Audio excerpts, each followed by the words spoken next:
Hi, how are you? Thank you for Hi. thank you for joining me. Oh, no problem. Thanks for having me. Cool, cool. We're gonna wait like a minute to see if some more people join. People come kind of late sometimes when they join. How's the weather out there in San Diego?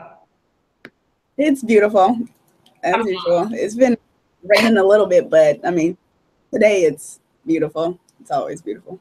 awesome. Say it never rains in Southern California. Yeah, during the winter it rains quite a bit, but nothing we can do. I mean, winter being like a month or two, so it's not bad. Boo, like, well, it's 30 here, which is nice for us, but it's like definitely 30 degrees. Like that's our high right now. So yeah, that's just it. But I'm just gonna start. So hi, all. I'm Maisha Williamson. I'm founder of STEM Girl Social Network. Thank you for joining us. STEM Girl Social Network. We are an online platform, but we also offer online and in-person ACT prep classes, web development classes, coding classes, math and science. Trying to get more girls into science and technology. So for Black History Month, I decided to profile a woman who is making history in science and engineering every week. The first person I'm profiling is the lovely Jasmine Sadler. Hello. So I'd like to thank you for joining us. A little bit about Jasmine. Jasmine is from the Metro Detroit area. She graduated in 2009 from the University of Michigan with a bachelor's in aerospace engineering and a minor in math. So she's super smart, right? Basically, she's a rocket scientist. She currently works in San Diego, California at Solar Turbines as a senior quality engineer and previously worked as a turbine test engineer and software design engineer. She has also had military-facing work experience with the Army, Navy, and Air Force as a logistics operations engineer to predict when and why a device might fail. In 2014, Ms. Jasmine started a company named Adorn the World, where she educates children and their parents about science, technology, engineering, art, and mathematics, also known as STEAM. She also enjoys dancing, traveling, and styling her hair. Hey. Currently, Ms. Jasmine is excited to be in the Point Loma Nazarene University MBA class of 2018, and the new opportunities for innovation and entrepreneurial growth that she will encounter. Ms. Jasmine L. Sadler is both honored and humbled to encourage the girls of STEM Girl Social Network. So you can connect with Jasmine at adorntheworld.com, but we're gonna let Jasmine speak. So thank you for joining us. And if I know I covered a lot in your bio, but if you can tell us a little bit about yourselves, tell the girls about yourself. Hello, my name is Jasmine. And so right now I'm a quality engineer. So right now I'm in my office at work, but after here, I'll be switching into entrepreneurial mode and going to speak to some AKA debutantes about STEM and STEAM and how you don't really have to choose between a technical major and an arts major. So my company, Adorn the World, we really specialize in merging the two. And so you can combine STEM with arts. And so we really specialize in math tutoring, engineering presentations, and dance choreography. So really bridging the two worlds, the left brain and the right brain together to work together. Awesome. That's so cool. So can you tell us what you do at your current position? So right now I'm a senior quality engineer. So I'm in charge of a major portion of the facility. So my company is Solar Turbines. We build oil and gas turbines and design them and test them. And so as we're in the process of building some of these things, we have quality issues. So that might be that we drilled too far into a piece of metal, that it was made wrong, that when we're trying to basically file it down like a nail file, we filed too much off. So lots of different quality issues can happen. And so it's my job to find those issues and figure out root cause for those, so why they happen, and then corrective action, so to prevent them from ever happening again. So that's really what my main job is. I also am a Six Sigma black belt.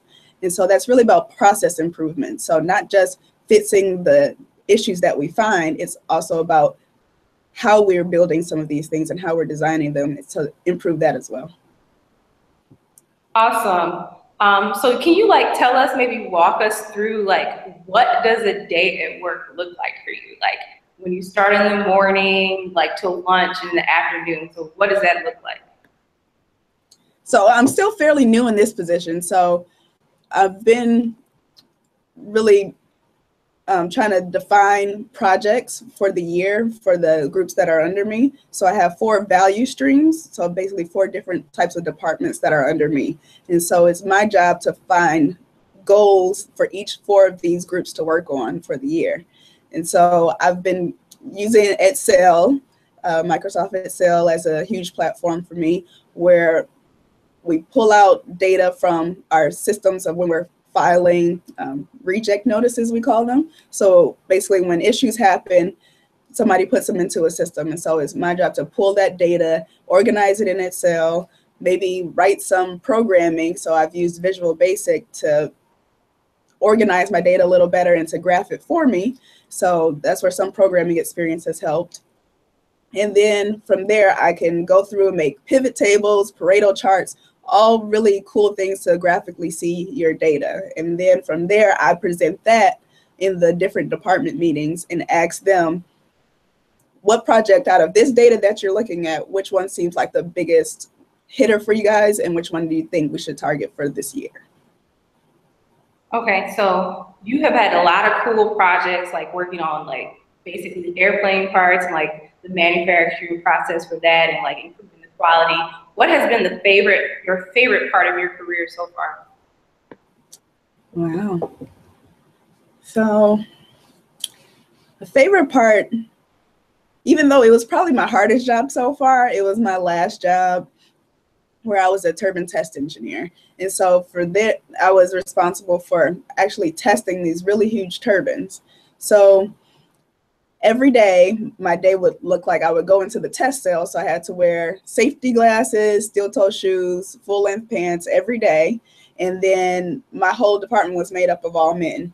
So it was really about influencing them to do some of the projects for me. So it had to really be strong in influencing skills for that.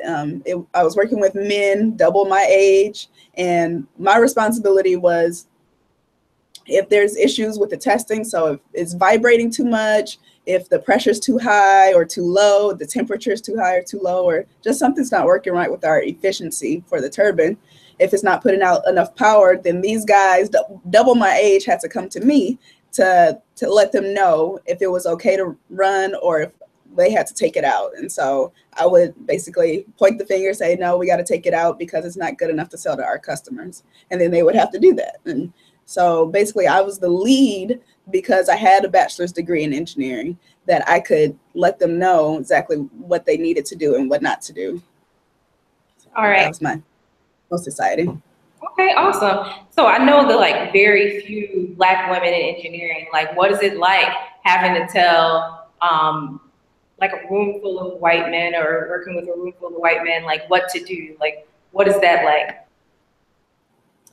So I try not to really think about that when I'm going into things, but I do know that I have to be a lot more prepared going into it, because especially since most of the guys that I work with are technicians. So being an engineer, I have the authority, knowledge that goes behind some of these things, but they're actually the ones that are building it, or they're the ones that will install it or change something out. So I really have to get their opinion in. And so what we call it here is change management, really weigh their opinion. And so I don't do too much on my own independently. So like I said, sometimes I'll just sort the data for them and then go into it and say, what's your opinion on this? So really get them involved in it so that it feels like they have a voice in what's going on. So all the different changes. So for me, I mean, it's definitely visual, you know, being the only woman in the room, but you know, it's my job. I love being an engineer. I love the technical profession behind it. And I love being the face, being the woman in the room, being the Black person in the room that represents where I came from. And so that people will know, there are professional Black people, there are professional women, there are professional Black women that are engineers and technical and know exactly the things that they'll recommend and present. So. Awesome. So what led you into engineering? So coming from the Detroit area, I'm from Southfield, since you're there, but there were a lot of programs with DAPSEP, so Detroit Area Pre-College Engineering Program. And so actually I had no idea that that's what engineering was, because it kind of got lost in the acronym of DAPSEP. So everybody would go to DAPSEP and that was a thing to do, but I had no idea that that was actually engineering until probably I finished college maybe. And so what led me into it, both of my parents are computer programmers and my brother's he studied computer engineering before me. And so I knew that I wanted to do something related to math and science. I love math. So when he went into engineering, I started digging into it a little bit further. And then there's a space shuttle disaster that happened in my 11th grade year, so around the time where I had to decide on a major, and it was presented that it was the engineer's fault that there was a space shuttle disaster. And so I was like, that shouldn't happen.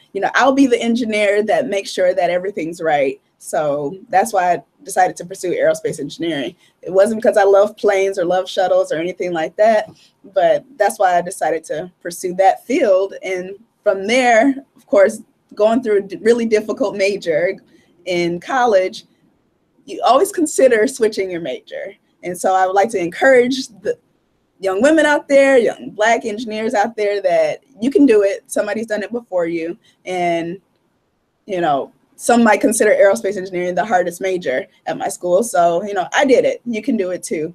But I considered switching to something like mechanical engineering. And by then I had already enough aerospace engineering credits where I'd have to retake some classes. I'm like, no, I don't want to do that and stay longer. And then I considered switching to math. And the reason I didn't switch to math, even though I loved it, was because then I'd have to take some classes in math that I wasn't the most interested in, like abstract algebra, where I'm not really interested in doing that kind of thing. But engineering is a technical degree once you graduate in it. So you don't have to go back and get a master's degree if you don't want to. But if you do any other STEM major, for the most part, you have to go back. So if you do physics, you have to go back. If you do math, you have to go back. And so I just decided I'll just be a rocket scientist, and then we can figure out the rest later.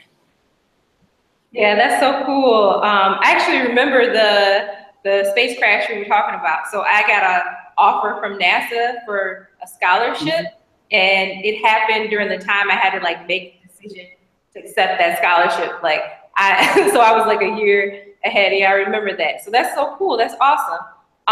You touched on a little bit, but why do you think it's important for Black girls and Black women to consider engineering careers? I think it's really important to consider STEM careers. I'm a particular fan for engineering for the reason that I said already, but just we're not present in them a lot. And that's really concerning because you don't get the diversity of thought that needs to be included. And so there are huge benefits to having a diverse room, but also having women in the room making some of these decisions, because some of the things, not to generalize, but things that are an issue for us may not be an issue for men. And so when it comes down to how something looks, does it look nice? Those are some things that generally, women may consider more. And so I know for me in particular, if there's wires and cords hanging all over something, not only is that a potential quality issue, but it can also be, just an aesthetic issue. And so that's where I like to bridge STEM with arts, because when you have a technical product, if it doesn't look nice, some people still won't buy it. So that's where you have to bridge the two. And that's where I think women can really benefit this industry. Awesome answer. Yeah, I heard before that there were no women on the original team to make the iPhone watch or the Apple Watch. And so they didn't consider smaller wrists or smaller women. So it's very important to have women on engineering teams. So you mentioned before that you have an organization, you're a full-time engineer, and you're getting your MBA. How do you manage all of that? And what made you decide to get your MBA? So the short answer is I have no idea how I manage all of that.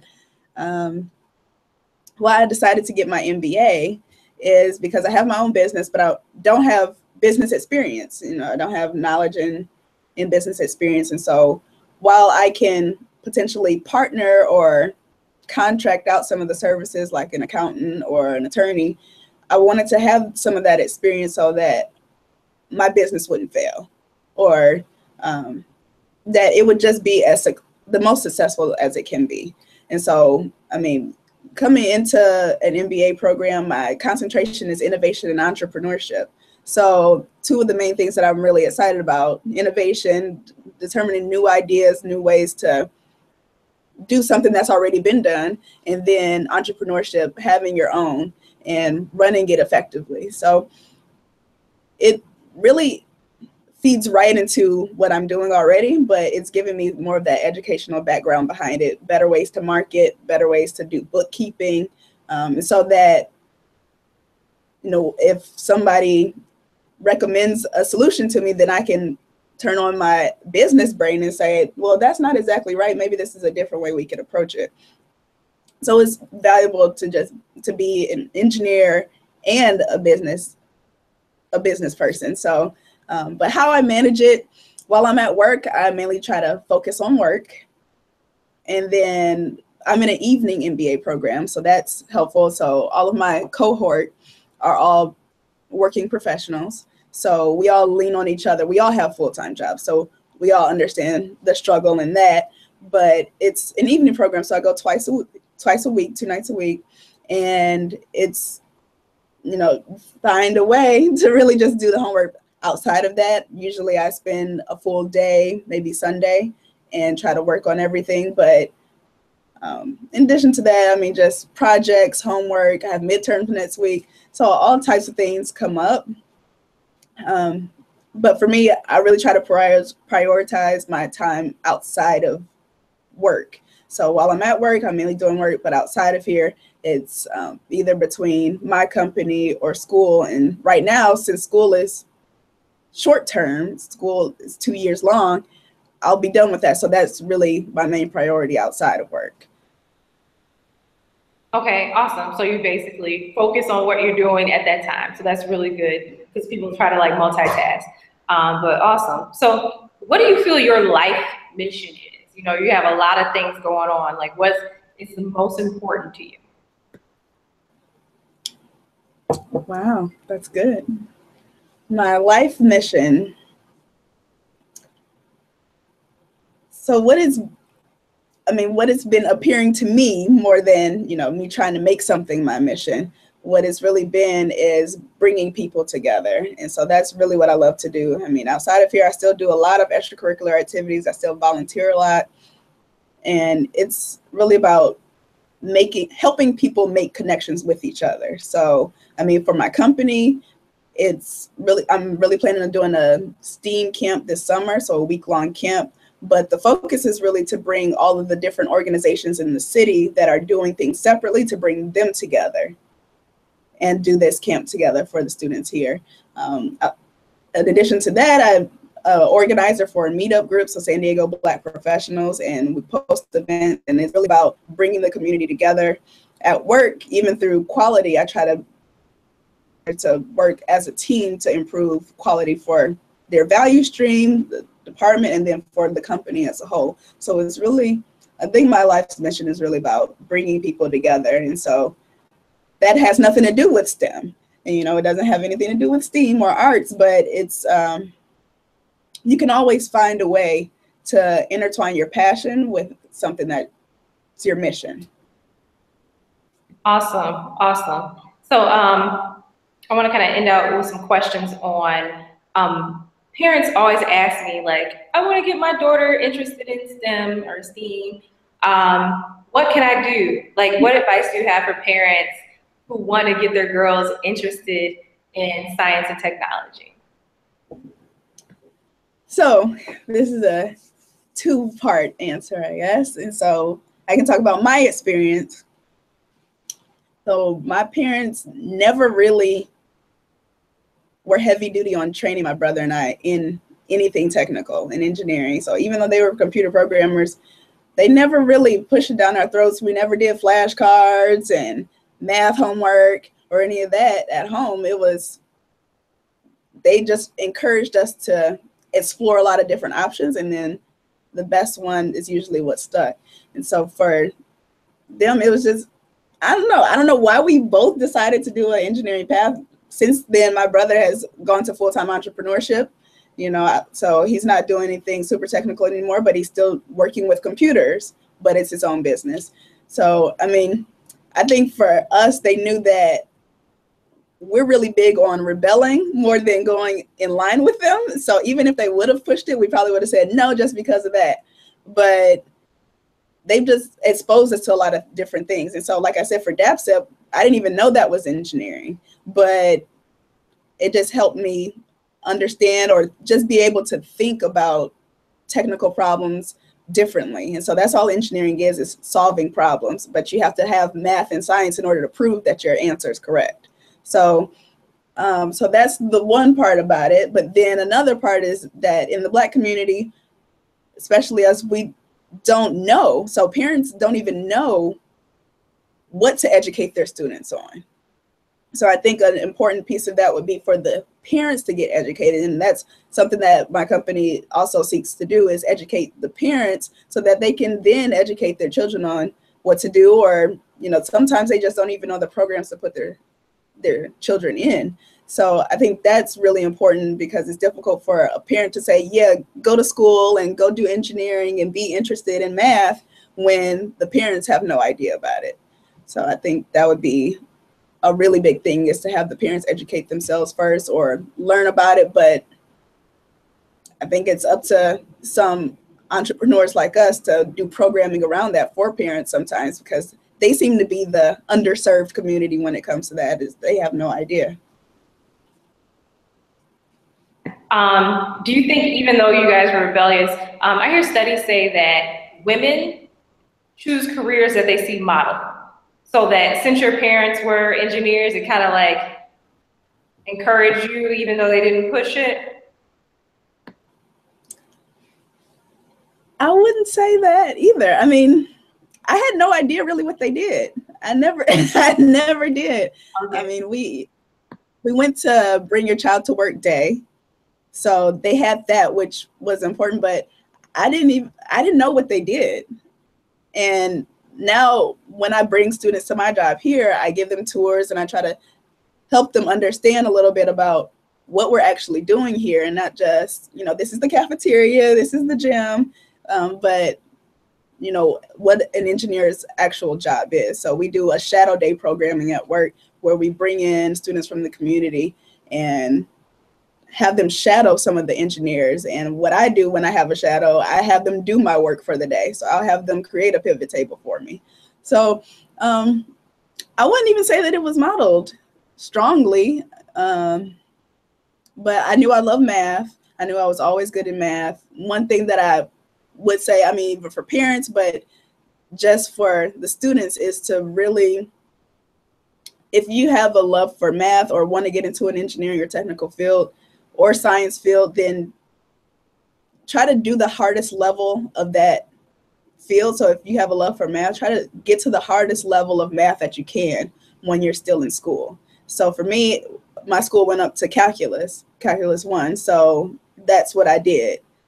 So I started in 8th grade with algebra, and then made sure when I was a senior, I would get to calculus 1. So then I could take the AP exam and place out of Calc 1. So that's what I ended up doing. That would be a huge recommendation. I mean, even if you decide to take Calc 1 again in college, but you wouldn't need to if you place out of it. So that would be a really big recommendation, so that people can understand, the students can understand what they would be getting into. Okay, awesome. Thank you so much. Any parting words for our girls or our parents? The best advice that I've always gotten was don't take anything personally. So if someone gives you a bad remark or is mean to you, or you feel down about something, even for girls when it comes to guidance counselors and in high school or in middle school, when they're telling you you can't do it, they might not even say because you're a girl, but you know, if anyone tells you that you can't do something, I wouldn't necessarily say prove them wrong, but don't take it personally, because they don't know what's going on with you and you don't necessarily know what's going on with them. So it may have been, they may be saying something that was told to them when they were younger. So don't take it personally, but keep focused and make sure that you are in charge of your destiny. So, I mean, another really huge comment is to make sure you can get scholarships. So that's where doing well in school, listening to your parents, doing your homework and turning it in, because I know that happens a lot. That's where all of that becomes important, because you need scholarship money. A lot of us need scholarship money to be able to attend schools. So do well on your standardized tests. For me, that helped me get a scholarship to school. So really find ways to get money so you can go to school debt free. So that would be another huge piece of advice. But thanks for having me. Thank you so much, Jasmine. Really, really appreciate it. I really love learning about your story and learning about what you do. Viewers, both of us, me and Jasmine, both have companies where we offer ACT prep. Jasmine's in San Diego, I'm in Detroit and online. So we offer ACT prep, math, tutoring, and programs for, are you just girls or girls and boys? Girls and boys. Okay, so both of us do girls and boys. So both of us are very passionate about getting young people into science and STEM careers. And even if they don't choose to enter those fields, we really want them to make sure that they are proficient in math and science. So I will put the contact information underneath the video. And thank you so much. We got to do this again. I can't wait to see you after your graduation and things like that, see what things are like for your business. And I'm very excited for you. Thank you so much. Yeah, I'm really excited for graduation, but I mean, that I still have a year and a half to go for that. I mean, I love my MBA program. That's been going really, really well. So I've been learning so much about business as it is. And, you know, as the business keeps growing, I keep learning more. And as I keep learning more, the business keeps growing because of it. So it's just a really, really nice cycle that keeps happening. And I'm really excited for it. So yeah, thank you. Awesome, awesome. I will talk to you soon. I'm going to stop the broadcast. All right.